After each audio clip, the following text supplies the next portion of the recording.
കഴിഞ്ഞ ദിവസം സഭയിൽ നടന്ന ധനവിനിയോഗ ബില്ലിലെ ചർച്ചയിൽ മോൻസ് ജോസഫ് അതിരൂക്ഷമായി തന്നെയാണ് സർക്കാരിനെ വിമർശിക്കുന്നത്.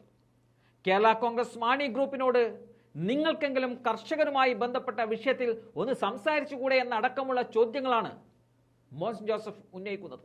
മാത്രമല്ല, കേരളയിൽ അടക്കമുള്ള വിഷയത്തിലും മോൻസ് ജോസഫ് തന്റെ അഭിപ്രായം സഭയിൽ തുറന്നു പറയുകയും ചെയ്തിട്ടുണ്ട്. അദ്ദേഹത്തിന്റെ ആ വീഡിയോയിലേക്ക്. ബഹുമാനപ്പെട്ട ശ്രീ മോൻസ് ജോസഫ്, അങ്ങേക്ക് 5 മിനിറ്റ് സംസാരിക്കും. സാർ, ഞാൻ ഈ ധനാഭ്യർത്ഥനകളെ എതിർക്കുകയാണ്. സാർ, ഇവിടെ നമ്മുടെ സംസ്ഥാനത്തിൻ്റെ സാമ്പത്തിക സ്ഥിതി, കടുത്ത സാമ്പത്തിക പ്രതിസന്ധിയിലൂടെ കേരളം കടന്നു പോകുന്ന ഈ കാലഘട്ടത്തിൽ ആ സാമ്പത്തിക പ്രതിസന്ധിയെ അതിജീവിച്ചുകൊണ്ട് വികസന പ്രവർത്തനങ്ങളെ മുന്നോട്ട് കൊണ്ടുപോകാനുള്ള ഒരു കാര്യക്ഷമമായ പരിശ്രമം സംസ്ഥാന ഗവൺമെൻറ് നടത്താൻ കഴിയുന്നില്ല എന്ന പ്രധാനപ്പെട്ട കുറ്റപ്പെടുത്തലാണ് പ്രതിപക്ഷം നടത്തിയിട്ടുള്ളത്. സാർ, അതിനൊരു തൃപ്തികരമായൊരു പരിഹാരം തീർച്ചയായിട്ടും ഗവൺമെൻറ്റിന് ഇതുവരെ മുന്നോട്ട് വയ്ക്കാൻ കഴിഞ്ഞിട്ടില്ല എന്നുള്ളത് നിർഭാഗ്യകരമാണ്. സാർ, ഇങ്ങനൊരു ഗുരുതരമായ സ്ഥിതിവിശേഷം നിൽക്കുമ്പോൾ വികസന രംഗത്ത് വലിയൊരു സ്തംഭനാവസ്ഥ നമ്മൾ കാണുകയാണ്.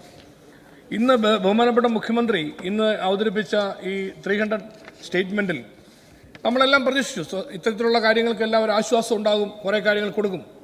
ഗവൺമെൻറ് പ്രഖ്യാപിച്ച കാര്യങ്ങൾ ചെയ്യുകയാണ്, നല്ലതാണ്.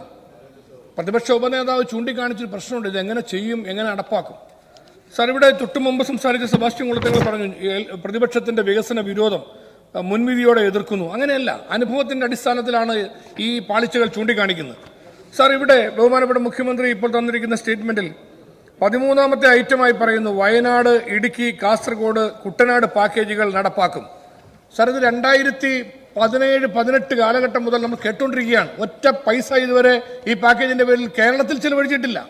സാർ, ഇവിടെ ഉണ്ടോ? വയനാട് പാക്കേജിൽ ചെലവഴിച്ചിട്ടുണ്ടോ? ഇടുക്കി പാക്കേജ് ഉണ്ടോ? കാസർഗോഡ് പാക്കേജ് ഉണ്ടോ? കുട്ടനാട് പാക്കേജ് ഉണ്ടോ? 1ാം പാക്കേജ് വേറെ. ഉമ്മൻചാണ്ടി സാറിന്റെ ഗവൺമെന്റ് ഇരിക്കുന്ന കാലഘട്ടത്തിൽ 1ാം പാക്കേജിനെ കുറിച്ച് പറയുന്നില്ല. എന്താ അർത്ഥിരിക്കുന്നത്? ഇപ്പോൾ ഇരിക്കുന്ന ഇന്നത്തെ സാഹചര്യത്തിൽ ഇതുവരെ ഈ പാക്കേജുകൾ പ്രഖ്യാപിച്ചിട്ട് എത്രയോ എല്ലാ ബഡ്ജറ്റുകളും ഇത് ആവർത്തിച്ച് പറയുകയാണ്. സത്യത്തിൽ ഈ മേഖലയിലുള്ള ജനങ്ങളെ ഗവൺമെന്റ് കബളിപ്പിക്കുകയാണ്, അതിലുപരിയായി അപമാനിക്കുകയാണ്. ഇങ്ങനെ ഇനി ചെയ്യുന്നതിൽ എന്തർത്ഥമാണ് എന്നുള്ളതാണ് ഞങ്ങൾ ചോദിക്കുന്നത്. അപ്പോൾ ഇതിനൊരു വിശ്വാസ്യത വേണം. സാർ, ആ വിശ്വാസ്യതയ്ക്കാണ് പറഞ്ഞത് ഒരു ഫിനാൻഷ്യൽ സ്റ്റേറ്റ്മെന്റ് ഇതോടൊപ്പം വെച്ചിരുന്നെങ്കിൽ മനസ്സിലാക്കാൻ കഴിയും. അങ്ങനെ ഉണ്ടായിട്ടില്ല. ഒരുപക്ഷെ ധനകാര്യമന്ത്രി അദ്ദേഹത്തിന്റെ മറുപടി പ്രസംഗത്തിൽ അത് ചൂണ്ടിക്കാണിച്ചേക്കാം. അത് ചൂണ്ടിക്കാണിക്കേണ്ടത് അത്യന്താപേക്ഷിതമാണ്. ഇതെങ്ങനെ നടക്കും എന്നുകൂടി വിശദമാക്കേണ്ടതായിട്ടുണ്ട്. സാർ, ഇവിടെ ഞാൻ ശക്തമായ പ്രതിഷേധം രേഖപ്പെടുത്തുകയാണ്. കേരളത്തിലെ കർഷകരെ മറന്നുകൊണ്ടാണ് ഈ സ്റ്റേറ്റ്മെന്റ് വന്നിരിക്കുന്നത്. കർഷകർക്ക് വേണ്ടി എന്തുണ്ട്? ഇവിടെ റബ്ബറിന്റെ കാര്യത്തിൽ ഇപ്പോൾ സെബാസ്റ്റ്യൻ കേന്ദ്രത്തിന്റെ കാര്യങ്ങൾ പറഞ്ഞു. കേന്ദ്രത്തിൽ വടക്കേ ഇന്ത്യയിലേക്ക് റബ്ബർ കൊണ്ടുപോകുന്നു, വിവിധ കാര്യങ്ങൾ പറഞ്ഞു. സാർ, റബ്ബർ കൃഷിക്കാർക്ക് വേണ്ടി LDF ഗവൺമെന്റ് പ്രഖ്യാപിച്ച 280 രൂപയുടെ വിലസ്ഥിരതാ ഫണ്ടുണ്ട്. UDF ഗവൺമെന്റിന്റെ സമയത്ത് 180 രൂപ പ്രഖ്യാപിച്ചുകൊണ്ട് റബ്ബറിന് 60 രൂപ 70 രൂപയുള്ള സമയത്ത് 180 രൂപ പ്രഖ്യാപിച്ചപ്പോൾ വലിയ ആശ്വാസമായി. ഏതാണ്ട് 80 രൂപയോളം സംസ്ഥാന ഗവൺമെന്റ് കൊടുക്കുകയാണ്. സാർ, ഇപ്പോൾ ഇന്ന് റബ്ബറിന് മാർക്കറ്റിലുള്ള വില 206 രൂപയാണ്. നമ്മുടെ ഗവൺമെന്റിന്റെ വിലസ്ഥിരതാ ഫണ്ട് 160 രൂപ അല്ലെങ്കിൽ 170 രൂപ. 170 പ്രഖ്യാപിച്ചിട്ടേ ഉള്ളൂ, കൊടുത്തിട്ടില്ല. അപ്പം 170 ആയിക്കോട്ടെ, അത് നിൽക്കുക. പക്ഷെ 280 രൂപ പ്രഖ്യാപിച്ചു. കൃഷിക്കാരന് സർക്കാരിന്റെ സഹായം ഇതിനെ കൊണ്ട് ഒരു പ്രയോജനവും ഇല്ല. കാരണം 206 രൂപ മാർക്കറ്റിൽ റബ്ബർ കൊടുത്താൽ കിട്ടും.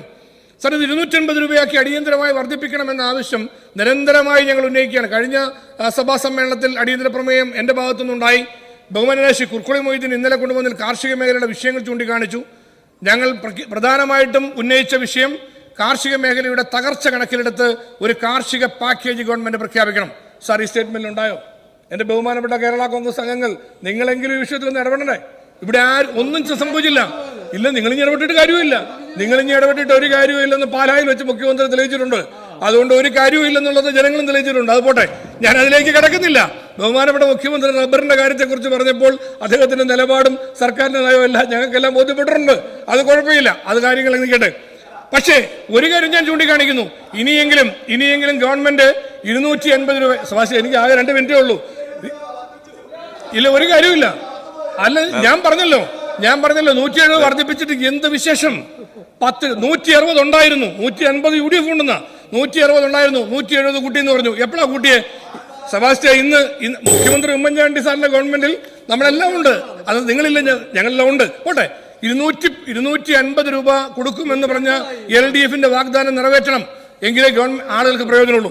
സാർ, ഇവിടെ കാർഷിക മേഖലയ്ക്ക് വേണ്ടി ഈ പാക്കേജിന്റെ ഭാഗം ഒരു കാർഷിക പാക്കേജ് കൊണ്ടുവരിക എന്ന ആവശ്യം ഗവൺമെന്റിന്റെ മുമ്പിൽ വീണ്ടും ഞങ്ങൾ വെക്കുകയാണ്. അക്കാര്യത്തിൽ സർക്കാർ അനുകൂലമായൊരു നിലപാട് സ്വീകരിക്കണം എന്ന് അഭ്യർത്ഥിക്കുകയാണ്. സാർ, മറ്റൊരു പ്രധാനപ്പെട്ട കാര്യം, സാർ, ഇന്ന് ബഹുമാനപ്പെട്ട കടകംപള്ളി പ്രസംഗിച്ചപ്പോൾ വീണ്ടും കേരളിനെ കുറിച്ച് പറയുകയാണ്. സാർ, ഈ കേരളയിലുമായിട്ട് ഇനി കേരളത്തിൽ ഇറങ്ങേണ്ട വല്ല കാര്യമുണ്ടോ? സാർ, നമ്മൾ MLA-മാർ ഭൂരിപക്ഷം ഇപ്പോൾ വന്ദേ ഭാരതിൽ യാത്ര ചെയ്യുന്ന സാഹചര്യത്തിലേക്ക് വന്നിരിക്കുകയാണ്. ഈ വന്ദേ ഭാരത് ട്രെയിൻ യഥാർത്ഥത്തിൽ എത്ര സൗകര്യം? ഞാൻ കോട്ടയത്ത് നിന്ന് 8:10 കയറുന്നു, 10:30 ട്രിവാൻഡ്രത്ത് വന്നിറങ്ങുന്നു. മലബാർ കാസർഗോഡ് മുതലുള്ള MLA-മാർ പോരുകയാണ്.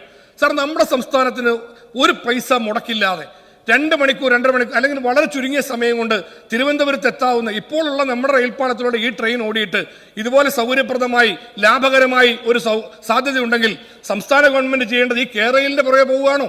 സാർ, കേരളത്തിൽ ഈ വന്ദേ ഭാരത് ട്രെയിൻ കൂടുതലായി ഓടിക്കാനുള്ള സാഹചര്യം ഉണ്ടാകണം. നിലവിലുള്ള ട്രെയിനുകൾ കൃത്യമായി ഓടിക്കാൻ കഴിയുന്ന വിധത്തിൽ നമ്മുടെ സിഗ്നൽ സിസ്റ്റവും നമ്മുടെ റെയിൽവേ പാളങ്ങളും എല്ലാം മെച്ചപ്പെട്ടതാക്കി മാറ്റണം. അതിനുവേണ്ടി ഒരു ഇടപെടലല്ലേ കേന്ദ്രവുമായി ബന്ധപ്പെട്ട് സംസ്ഥാന ഗവൺമെന്റ് നടത്തേണ്ടത്? അതിന് പകരം 2 ലക്ഷം കോടി രൂപ നമ്മൾ സ്വപ്നം കണ്ടുകൊണ്ട് കേരയിൽ എന്ന് പറഞ്ഞുകൊണ്ടിരിക്കുന്നത് ഇനിയെങ്കിലും നിർത്താനുള്ള ഒരു ജനാധിപത്യ മര്യാദ LDF ഗവൺമെന്റ് കാണിക്കണമെന്ന് ഞാൻ വിനയപൂർവ്വം അഭ്യർത്ഥിക്കുകയാണ്. കാരണം ഈ പാവപ്പെട്ട പാവങ്ങൾ ഉറക്കയില്ലാതെ ഈ ഭൂമി പോകുന്നവരെല്ലാം ഇപ്പോഴും സങ്കടപ്പെട്ട് കിടക്കുകയാണ്. വല്ല കാര്യമുണ്ടോ? അവരെ മുൻമുനയിൽ നിർത്തി അവരെ കഷ്ടപ്പെടുത്തേണ്ട കാര്യമില്ല. അതുകൊണ്ട് അവർക്കൊരു ശാപമോക്ഷം കൊടുക്കണം. ഈ കേരയിൽ പദ്ധതി ഉപേക്ഷിക്കുന്നതായി സംസ്ഥാന ഗവൺമെന്റ് പ്രഖ്യാപിക്കണം. വന്ദേ ഭാരത് പോലെയുള്ള സാധ്യതകൾ കേന്ദ്ര ഗവൺമെന്റുമായി ചേർന്ന് നിന്നുകൊണ്ട് പരമാവധി കേരളത്തിൽ നടപ്പാക്കാൻ വേണ്ടിയുള്ള ആത്മാർത്ഥമായ ശ്രമങ്ങൾക്ക് സംസ്ഥാന ഗവൺമെന്റ് മുന്നോട്ട് വരണം. പ്രായോഗികമായി കേരളത്തിന് ഗുണകരമായ കാര്യങ്ങളെക്കുറിച്ച് ചിന്തിക്കാൻ സംസ്ഥാന ഗവൺമെന്റ് തയ്യാറാകണം എന്നുകൂടി ഞാൻ അഭ്യർത്ഥിക്കുകയാണ്. സാർ, ഇത്തരത്തിലുള്ള സമീപനങ്ങൾ സ്വീകരിച്ചു പോകുമ്പോൾ നമ്മുടെ ഇവിടെ കുടിശ്ശിക പിരിക്കുന്ന കാര്യത്തിൽ ഉൾപ്പെടെ പെട്ടെന്ന് നിർത്താം. കുടിശ്ശിക പിരിക്കുന്ന കാര്യത്തിൽ ഉൾപ്പെടെ ഗവൺമെന്റിനൊരു കാഴ്ചപ്പാട്, സമീപനങ്ങൾ ഇവിടെ രാവിലെ പറഞ്ഞ പോലെ നിലപാട് എന്ന് പറഞ്ഞ പോലെ സമീപനം ഉണ്ടല്ലോ. ആ സമീപനത്തിൽ 2016-17 മുതൽ സാർ കുടിശ്ശിക ഇനത്തിൽ നോക്കുമ്പോൾ എത്ര 11,866.96 കോടി രൂപയുടെ കുടിശ്ശിക നിൽക്കുന്നിടത്ത് ഇപ്പൊ 20,000 കോടി കഴിഞ്ഞിരിക്കുകയാണ്. കുടിശ്ശിക പിരിക്കാൻ കഴിയുന്നില്ല.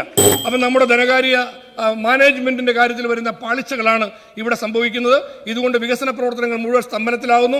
ജലജീവൻ മിഷനിൽ കോടിക്കണക്കിന് രൂപയുടെ കടബാധ്യത, പൊതുമരാമത്ത് വകുപ്പിൽ റോഡ് നന്നാക്കാൻ കരാറുകാർ ഇട്ടിട്ട് പോകുന്നു, കോടിക്കണക്കിന് രൂപയുടെ കുടിശ്ശിക. സാർ, ആദ്യം പരിഹരിക്കേണ്ടത് ഇത്തരത്തിലുള്ള പ്രശ്നങ്ങളാണ്. അത് പരിഹരിക്കാൻ വേണ്ടി മുൻഗണന കൊടുക്കാൻ ഗവൺമെന്റിന്റെ പ്രയോറിറ്റി അതാണ്. ഞങ്ങൾ പല പ്രാവശ്യം ചോദിച്ചിട്ടുണ്ട്. ഈ അടിസ്ഥാന വികസന കാര്യങ്ങളിൽ മുടങ്ങിക്കിടക്കുന്ന പ്രതിസന്ധിയുള്ള കാര്യങ്ങൾ പരിഹരിക്കുവാൻ ഗവൺമെന്റ് മുൻഗണന കൊടുക്കാൻ തയ്യാറാകണം. ആ നിലയിൽ ഈ പ്രശ്നങ്ങൾ പരിഹരിക്കുന്നതിന് തയ്യാറാകാത്ത നിലപാട് സ്വീകരിക്കുന്നു. അതിനുള്ള ആ ധനാഭ്യർത്ഥനയാണ് കൊണ്ടുവരുന്നത് എന്നുള്ളത് കൊണ്ട് അതിനെ ശക്തമായി എതിർക്കും.